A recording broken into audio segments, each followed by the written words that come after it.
is it that somebody can fly a private jet full of cash and go to Citibank or any bank for that matter, and you don't ask him, are you planting cocoa? 11 years ago, a massive psychological experiment began in Nigeria. I feel very bad about the only female minister of petroleum being the poster child for corruption. The state showed you pictures of luxury estates, diamond bras, and millions of dollars worth of jewelry. They gave you a villain to it, former petroleum minister Diezani Alison-Madueke. For over a decade, you were fed the narrative that the British police and the EFCC were building an airtight case to lock her away forever. But on Wednesday, June 17, 2026, the master illusionists in power pulled off their final trick. Inside London's Southwark Crown Court, a 12-person jury returned a verdict declaring Diezani not guilty on all 6 counts of corruption. Just like that, an 11-year international saga vanished into thin air. The British government lost, and the EFCC in Abuja went completely silent. Diezani was one of the people that corrupted Goodluck Jonathan. Before we continue, like and subscribe to our YouTube channel.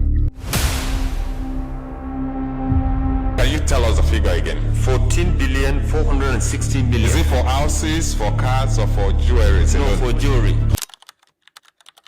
Diezani was not an accidental politician. Born into the influential Agama family of Port Harcourt, her path to power was shaped early. After studying architecture in England and the United States, she returned to Nigeria in 1992 and joined Shell, the multinational oil giants at the center of the country's economy. In 1999, she married Rear Admiral Alison-Madueke, a former chief of naval staff and military governor. The marriage strengthened her ties to Nigeria's political and military establishment. By 2006, Shell had appointed her as its first female executive director in Nigeria, positioning her at the intersection of the corporate and government interests. In 2007, President Umaru Musa Yar'Adua appointed her to the federal cabinet, first as Minister of Transport and later as Minister of Mines. But her ultimate destination was always the oil sector. I did my job to the best of my ability.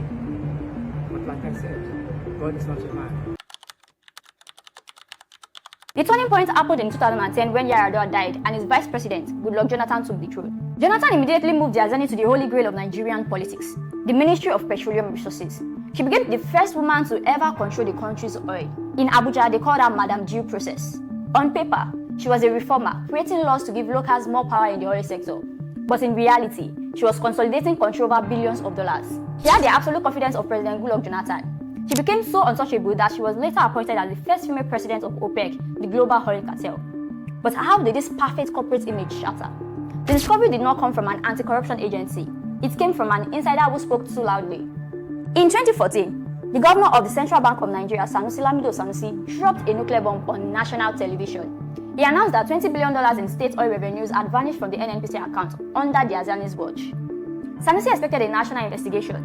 Instead, the deep state protected Diezani. President Goodluck Jonathan immediately fired Sanusi from the central bank to keep him quiet. But the secret was already out. The global intelligence community was now watching the flow of Nigerian oil money. When Goodluck Jonathan lost the 2015 election to Muhammadu Buhari, Diezani knew the local shield was gone. Hours before Buhari was sworn into office, she boarded a private jet and flew to London, claiming she needed to treat breast cancer. But the British National Crime Agency was waiting. In October 2015, they arrested her in London, launching an 11-year investigation into the international bribery. British prosecutors traced millions of pounds spent on her behalf by young oil tycoons like Kolawole Aluko and Jide Omokore. They found she lived in multi-million-dollar mansions in Marylebone and Buckinghamshire, completely paid for by businessmen who received massive state oil contracts from her office. This is where a legal team pulled off a shocking defensive maneuver inside Southwark Crown Court. Instead of denying the luxury, Diezani used it to expose a dark state of reality. She told the jury that Nigerian law banned her from holding foreign bank accounts while working as a minister. Because of this, she claimed the NNPC branch in London operated in such total deliberate chaos that it had no money to support her official travels. She argued that she had no choice but to let wealthy hub businessmen pay for her hotels, cars, and lifestyle. Think about the genius of this defense. The oil minister of Africa's biggest producer convinced a British court that her whole ministry was too incompetent to pay her bills. To seal the deal, former President Goodluck Jonathan sent a written statement to the London judge, confirming that it was standard official practice for private billionaires to front Nigerian ministers abroad. By normalizing this chaos, the deep state flipped the script. The millions of pounds were no longer bribes. They were written as casual business favors. The real dark story, however, happened behind the locked doors of evidence rooms in Abuja. For a case this massive to fall apart in one afternoon, the prosecution had to be starved of ammunition from the inside. While standing under oath, Diezani dropped a bombshell.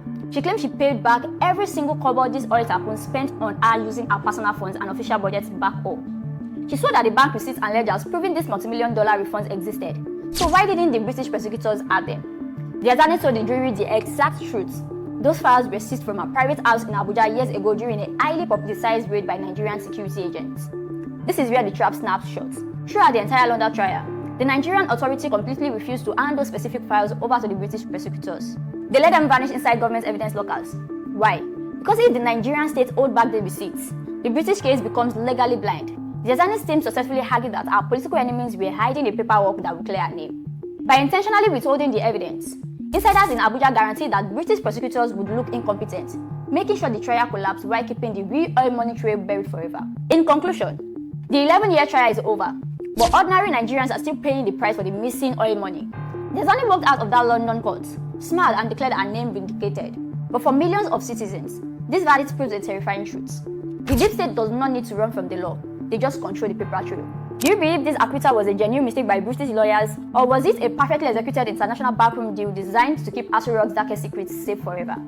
Expose your theories in the comment below. If this deep dive opened your eyes to how the game is truly played, hit that like button, subscribe to the channel and share this video everywhere. Turn on the notification bell so you never miss out our next investigation into the hidden corridors of power. Stay sharp, keep asking. See you next time. Bye for now.